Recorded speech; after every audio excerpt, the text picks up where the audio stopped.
ഇടുക്കിയിൽ ഫാം ടൂറിസത്തിന് പ്രചാരമേറുന്നു. ജില്ലയിലേക്ക് എത്തുന്ന സഞ്ചാരികളിൽ ഏറെയും കാർഷിക കാഴ്ചകളും ജീവിത രീതികളും കണ്ട് മടങ്ങാനാണ് ഇഷ്ടപ്പെടുന്നത്.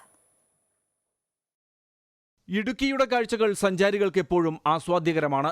മലനിരകളും തേയിലച്ചെരുവുകളും വെള്ളച്ചാട്ടങ്ങളും കാനനഭംഗിയുമൊക്കെ ആസ്വദിക്കാനെത്തുന്ന സഞ്ചാരികൾ ഇപ്പോൾ കാർഷിക വൃത്തിയുടെ നേർക്കാഴ്ചകളും അനുഭവിച്ചാണ് മടങ്ങുക. തിരക്കേറിയ താമസ സ്ഥലങ്ങൾ ഒഴിവാക്കി നാടൻ രുചികൾ ആസ്വദിച്ച് യാത്ര കൂടുതൽ മനോഹരമാക്കാമെന്നതും ഫാം ടൂറിസത്തിന്റെ പ്രാധാന്യം വർദ്ധിപ്പിക്കുന്നു. കൂടുതൽ കർഷകരെ ഫാം ടൂറിസത്തിലേക്ക് ആകർഷിക്കുന്ന തരത്തിൽ സർക്കാർ പദ്ധതികൾ ഒരുക്കണമെന്നും ആവശ്യമുയരുന്നുണ്ട്. നമ്മുടെ നാടിന്റെ നാളേക്കുള്ള ഭാവി നിശ്ചയിക്കുന്നത് ഈ ടൂറിസമാണ്. പക്ഷേ മൂന്നാർ അതുപോലെ വാഗമൺ ഇങ്ങനെയുള്ള സ്ഥലത്ത് ഏതാനും പേരുടെ കൈകളിലേക്ക് മാത്രം കോൺക്രീറ്റ് കെട്ടിടങ്ങൾ പണിതുകൊണ്ടുള്ള ആ ടൂറിസം എന്നതിലുപരി ഫാം ടൂറിസത്തിൽ കൂടെ വന്നാൽ ഗ്രാമങ്ങൾ തോറും ഗ്രാമാന്തരങ്ങളിലെല്ലാം തന്നെ മിക്ക കർഷകർക്കും അവരുടെ കൃഷിയിടങ്ങളിൽ ഒന്നും കൂടെ ഒരു ഫാം ടൂറിസത്തിൽ കൂടെ നല്ലൊരു വരുമാനം കിട്ടുന്നതാണ്.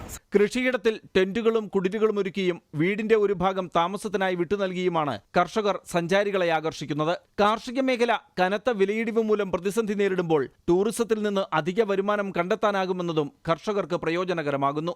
അമൃത ന്യൂസ്, ഇടുക്കി.